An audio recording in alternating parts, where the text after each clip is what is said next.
Hello and welcome back to my 2023 Tour Divide race coverage. This is day 12. Let's have a little look at the map and see what's been going on. So if you remember from yesterday, we had a bit of a truce again at the front of the race. Ulrich and Justinus were staying together at the Skyline Lodge, which was just before the New Mexico border after the highest point of the race. And yeah, so yesterday they basically they rode that. Well, Justinus pulled away a little bit. At one point, he probably had maybe an hour's lead. But it looks like we're now 1 a.m. local time. It looks like Justinus has stopped for the night in the Santa Fe National Forest, and Ulrich has now snuck back into the lead again. So it's going to be interesting to see how this little battle develops. The two of them, I mean, Ulrich seems to be riding slower. If we just look at the leaderboard, look at the run rest. Ulrich seems to be riding slower than Justinus, but he's still kind of, sleeping less overall. So yeah, there's a slight difference in average speed there.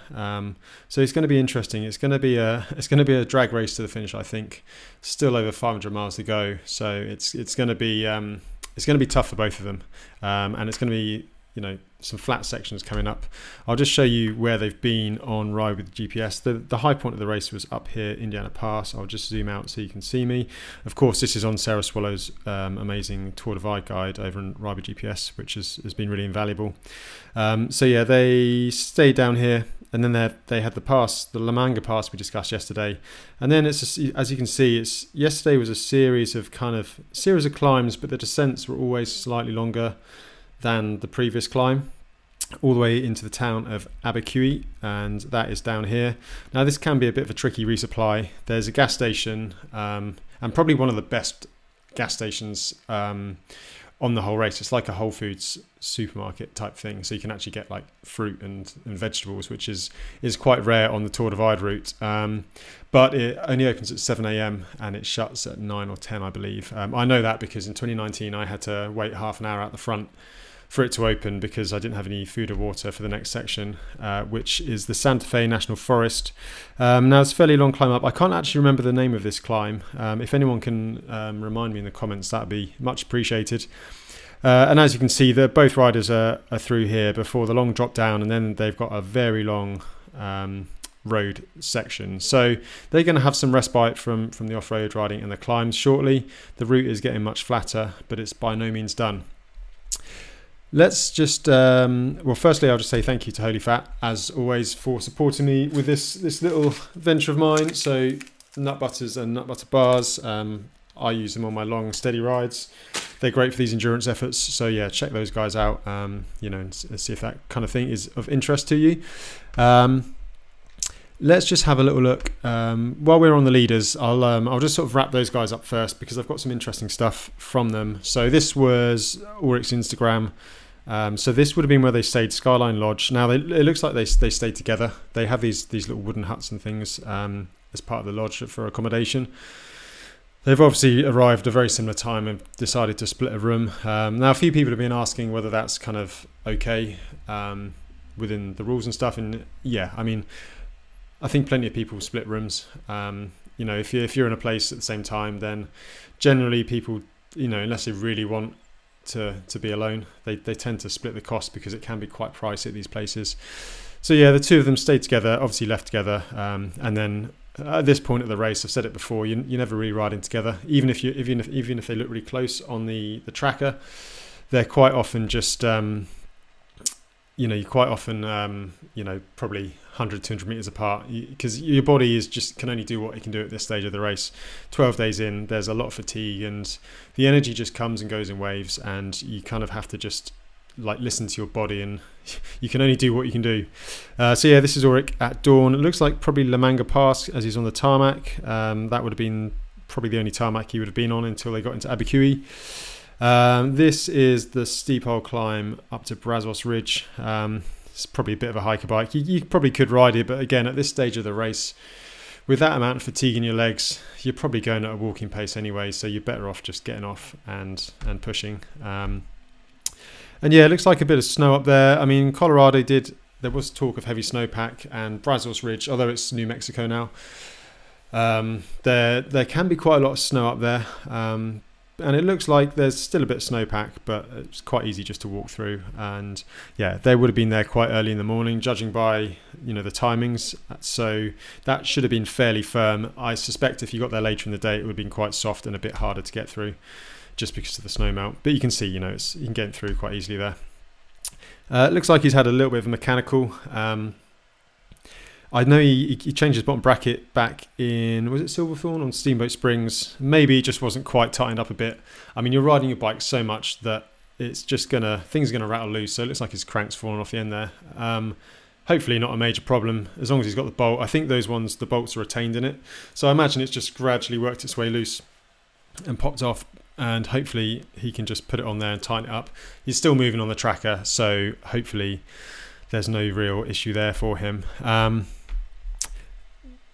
Also worth noting, now I talked a little bit about this in the my bike checks video. There's a link in the description, I think, if you wanted to look at that. But he's running these Hutchinson skeleton tires, and they're basically a really lightweight cross-country race tire, minimal tread, really light casing, and it looks like he's worn all the tread off, so he's basically running a massive slick now.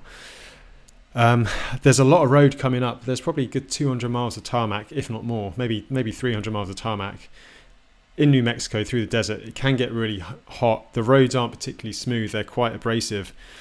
So I did sort of just put the question out there in that race check video. Is that tire going to be sufficient to see him through? I'm still questioning it. He might find he gets a few more punches if he's not careful, because there's just not a lot of rubber on there. I mean, he might get away with it, but it's something he's really got to look out for now. And he's passed pretty much all the bike shops. I don't think there's anything really till Silver City, which is like 100 or so miles to go. So yeah, just keep an eye on Uber and his rear tire. That could potentially cause some issues. And he's certainly got to be aware of it. So that is Ulrich. I also heard from Justinus. So he sent me this little message, and again, he's not having it easy either. I mean, we've covered a lot about the bike mechanicals over the past few days. It's just attritional on bodies and on bikes. This is what Justinus had to say. I'm so afraid to fuck this up. I spoke in the rear wheel, so of course. Got broken, so one less there. I'm able to ride refilled properly in Bakui, but probably shouldn't, or didn't need to do that. So yeah, Justinus is also struggling. He goes on to say he just thinks he might have over resupplied, but to be honest, on the Tour Divide, I don't think you can really over resupply. You're always going to need food, you're always going to need water, and I think carrying a little bit more can sometimes pay off.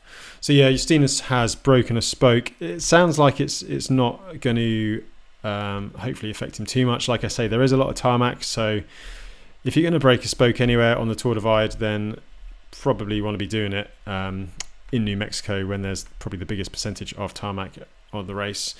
So yeah, fingers crossed Justinus can ride through there, and it's not a silly mechanical that decides this race. It'll be a shame, because it looks like we might have a really good mano-a-mano battle going into the last couple of days. Just out of interest, so the next town for them is Cuba. I'll drop back onto Ride with GPS and just sort of give you a rundown of what's coming up shortly. Mike's record dot from 2016. He's well ahead of them still. So yeah, I don't know. There might be a chance of catching them, but I know Mike pushed really hard in the tail end of this race. So I think that record may well be safe for another year. Although, I mean, judging by the conditions these guys have had and the caliber of riders that are now taking on the Tour Divide, I think the level and the level of the game has well and truly gone up in both the men's and the women's field. We'll touch on the women's field very shortly. So yeah. I mean, it's nice that Mike's record stands for another year. It's kind of his legacy, and it's always nice just to remember Mike and follow his dot down the divide every year. But I've just got a feeling it probably won't last much longer. And once there's a dry year like there was in 2016, I do think that record dot will now fall. But yeah, for now, Mike is still the fastest, and yeah, I kind of hope it stays that way for the rest of this race, but you know, it would be cool to see it broken as well. Further back, Joe Nation, still a solid ride. He seems to be really consistent. He's about 100 miles back from the lead riders. Again, at this point, barring disaster, I think it's probably going to be a bit of an ask to close that gap, but you do never know. Joe has been riding really, really strongly, really consistently. So there is a chance. And then further back, as you can see, everyone's just bunkering down for the night. Chris Burkhardt, Stephen Laharick, they're kind of battling for that fourth position at the moment. Steve Halligan's up there as well, and Peter Kraft, and then Martin is up there as well. So yeah, really, really great to see these guys all battling out. There could still be some changing around with these positions, so that's going to be interesting to keep an eye on. Lael is still leading the women's race. She's dropped a little bit behind her record pace now. For reference, that was 15 days, 10 hours, but still a pretty damn quick time. And just talking about the caliber going up now, you know, 15 days, 10 hours, that's Lael's dot here now. That would have been an unbelievable time 5, 6, 7 years ago, and now we've got 1, 2, 3, we've got 5 riders ahead of that, which is amazing. So there's going to be, you know, most of the top 10 I would have thought is going to be on a 15-day finish time. It just goes to show the strength and depth of these races. So yeah, Lael's still leading. Katja is still in second place, looking fairly solid. So Lael is 1938 mileage, and Katja's 1841, so 90 odd miles. Again, at this point, it's not unfeasible that Katja could catch Lael, but I think it'd have to take a major issue for Lael for that to happen. Katja has not been having an easy ride of this thing though. She's had another mechanical day. It looks like a gear cable's gone, so it looks like she's had to do a trail side repair on that. I mean, she's had a lot of issues. I mean, it does just, you know, make you ask the question, if she hadn't have had all those issues, you know, mechanicals, having to go off route to find another, what did she do, bottom bracket, then she may well have been really pushing Lael. So yeah, she's really one to look out for further in future editions of the Tour Divide. Now back into sort of the main body of the women's field. Now we've got, like I said, the last few days a really exciting race developing. Now Sasha Dow has been kind of heading this I guess chase group of women for most of the last few days. I've actually had a little update from her. So there's Sasha. You may notice her headgear. So she's actually riding for Free the Bears, which is a charity. Basically they're trying to stop or free bears that are held in captivity in Southeast Asia. So Sasha's raising money for her. If you check out her Instagram and social feeds, I think there's links for more information on that charity. But yeah, she sent me a video. So yeah, wildlife spotting. Looks like there's some moose on the road, which is pretty cool to see. So yeah, plenty of wildlife. Talking of wildlife, I had a few questions about bears and stuff, and to be honest, once you're in Colorado, you're kind of out of grizzly territory, so you don't need to worry so much. I think there are some black bears in Colorado, correct me if I'm wrong, but I think generally once you're into Colorado, that kind of that worry or that thought disappears, and certainly into New Mexico, you've not really got much to worry about at all. So where else were we in the women's race? So they're all like riding along really, really strongly. Alexandra Huchin, she is now just got ahead of her record pace. Now we talked about how fast the men's race was, and outside of Lael's ITT record, which was 15 days 10 hours, which I believe was set in August, Alexandra's record single speed was actually the fastest grand depart finish time for a woman. So that just goes to show the standard of the women's field this year. 4 women inside that record time, plus this chase group, and there's a fairly decent chance they could get ahead of her. Bear in mind, Alexandra set this on a single speed, so once it gets flatter in New Mexico, those with gears are probably going to be able to ride at a faster speed. So it's going to be interesting. It's probably, you know, I would have said this is the strongest women's field we've ever seen in the Tour Divide, which is really great to see. I've also got a nice little video from a dot watcher. So we talked about the gearing that Alexandra is running, 34.17 I believe. This is what it's like when you've got to hoof that upper pass. I mean, that is some leg strength, and that is a steep gear. She was saying that she was overgeared early on, and I imagine, like well, I kind of speculated that maybe the wet surfaces were probably causing her some issues. And I mean, if you're having to pedal that hard on tarmac, I mean, just imagine on a dirt road that's muddy. So I'd expect that's probably why she's catching up on her dot at the moment, because she's got to go one speed, and she's just incredibly strong. So good on Alexandra, and yeah, keep it going. So it looks like April and Gail have been together. So this is the river, I think it's the top of Lynx Pass in Colorado, after Steamboat Springs. So this was that river crossing, would have been earlier today. So yeah, fairly deep, but that's Gail getting across there, no problems. Definitely not one for riding, but yeah, that's thigh deep. And Gail's fairly tall as well, so you know that is, there's a lot of water there at the moment. I guess all the storms and rain is going to mean there's a lot of runoff into these sort of bigger streams and rivers coming off the mountains. So yeah, that was Gail. That was that's kind of my roundup of the women's field. So April and Gail there. Marie Soule-Blaise, she's kind of dropping on and off, again really strong. I do suspect, you know, given her road background and her strength, she might come good in New Mexico when it's just all about pedaling. So yeah, we'll keep an eye on that, and we'll see how the women's race develops. Now you may remember Jens, he was right up there and pushing Justinus and Ulrich, but he's really dropped off the pace. He's been having problems, and I've got an update from him. So he's now here he is. Where is he? He is still in Sargent, so he's been there for a good day or so, probably day and a half. But I have got a message from him, so we can find out what has been going on. Now this is a bit of a long one, but it's really interesting, so I'm just going to let it run. It's about 3 or 4 minutes, so yeah, I've put it at the end here so we can listen to see what he says. Hi Josh, this is Jens with another update from the trail. I guess you saw that I'm stuck in Sargent's for quite a while now. I think I'm here for 36 hours already. So I got yeah, some nerve damage in my hands. It got to a point where I was still able to hold the bars, but not to hold the beat-ons or anything like that. So I would, yeah, with the 5 more days to go, I thought it was probably a good time to stop making it worse. Voila. So yeah, what actually happened is I'm someone who's usually always in the aero position. Like on my bikes at home, all my bikes have the aero pads. My mountain bikes, my road bikes, my TD bikes. I'm just the guy who's always in the aero position. But on this Tour Divide, on the first night, I think I told you I had a little crash. And in the crash, I bruised my.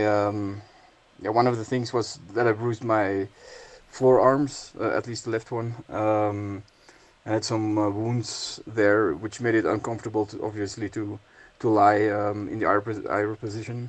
So for at least the first, I think, 4 or 5 days, I didn't really use it, or definitely not as much as I could have or should have. So I was always with my hands on the bars, which is obviously not good.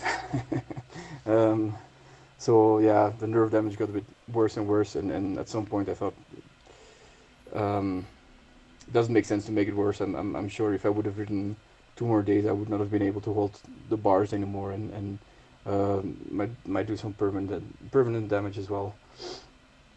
Plus my wife, she's a neurologist, so she knows all about nerves. And once you get the scientific facts, it's hard to argue. So yeah, the state that I'm in now is major decompression. Also, my body's completely going into a recovery mode, doing all sorts of weird stuff. I've had some time to reflect on my race. I guess I should be. I guess I should be proud with the race I've had so far. I think I did about 90% right. But I guess if you want to stay at the at the pointy end for over 2 weeks, you have to be really close to 100%. Yeah, that's that. I think I'll need some more time to progress things for myself, because I'm not really feeling proud at the moment. But anyway, from now on, I was actually thinking maybe riding short days to the finish, but it really doesn't make sense, like, to hurt the hands even more, or to damage the hands even more, because actually it's not really painful. But I just got in touch with a guy on Craigslist. I found a guy on Craigslist who's not too far from here, and he's selling a full sus recumbent bike. So I just shot him a message. I hope he gets back to me, and if I can sort it out logistically, it would be really awesome to just tour the rest of the route on the recumbent. So there we go. So Jens, I mean, he's having issues with his hands, obviously. Nerve damage, and just goes to show that, well, like he says, he's done 90% right, but you've got to be close to 100 to win the Tour Divide. And that crash in the first few days has caused him issues. But now this is the recumbent he's looking at buying. So he's considering buying this recumbent so he can finish the Tour Divide. I mean, that's commitment, and that's pretty cool from Jens. And that's really the spirit of the Tour Divide. So I mean, hopefully he gets it done. So yeah, see what happens, and see if we see Jens buy a new bike, a recumbent, to get this race done. One final little story. So Pat, you may remember Patrick from one of the first few episodes. He's riding to raise money for a charity, and this is the glamour of the Tour Divide. This is a toilet campsite, everything you could possibly need: your toilet, your bed, all in arm's reach.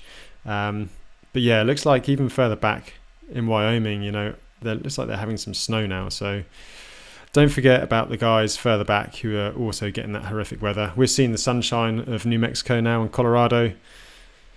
But yeah, these guys haven't reached it yet. So yeah, hopefully he's all good, and he keeps on trucking.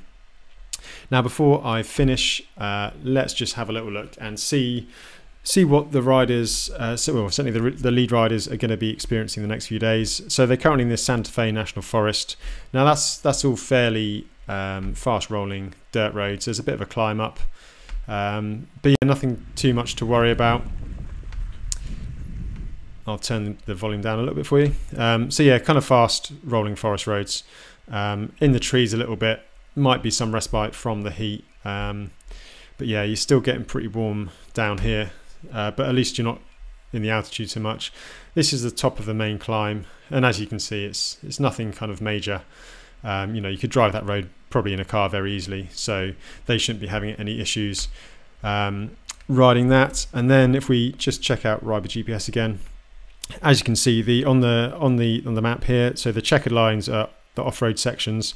So where the orange dot is now, that's kind of where those videos, the summit would be there. That's where that second video was, and then it's kind of gradually rolling and kind of a plateau before we drop down really fast on the road into Cuba. They'll be grateful to be in Cuba. Let's see if the little Google Maps man works.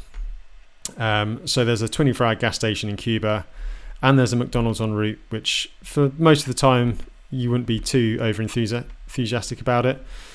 But when you're riding the Tour Divide and you see that many calories available, you're pretty happy, whether it's a milkshake or anything else. So that's the main street in Cuba, as you can see. Not an awful lot going. Subway, and somewhere there's a McDonald's next to the gas station. So yeah, I'm sure they won't have problems finding that.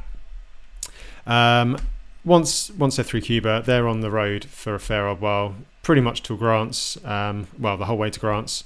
So yeah, just on the road, there's a couple of, I think there's a gas station around here somewhere, and there's another resupply here. But apart from that, you're just riding through the desert all the way through to Grants. Now, timing wise, 2019, I started in Abiquiu when the shop opened, so it would have been like 7:30 by the time I left, which was here somewhere. So I rode down here. So I rode across through the Santa Fe forest, stopped at McDonald's in Cuba and got a resupply at the shop, and then I didn't quite make it to Grant. So basically by this point you're so fatigued you just have to do what you can do. I think I ended up sleeping up here somewhere. I was about an hour out of Grant's, and then I got into Grant's early in the morning and got some food at the diner. So once you're on the road, it's just kind of desert roads, just rolling along. Heat might be an issue now. I was lucky enough to get there kind of in the late afternoon into the evening, so it wasn't so bad. Got the lovely sunset. They might have the heat of the day, which might be an issue. Again, I'm a little bit concerned about Ulrich's rear tyre, but I'm sure he can manage that. So that is what the riders have to look forward to. So that's my roundup for day 12. Sorry, it's been a bit of a long one, but still plenty to be talking about and getting on with. I'll be back in tomorrow. If you've enjoyed this, please consider subscribing if you haven't already and liking it. Then you won't miss out on any more of the coverage or any future races that I might be covering. For the next one I'll do is the Transcontinental race over in Europe. So yeah, see you tomorrow for day 13.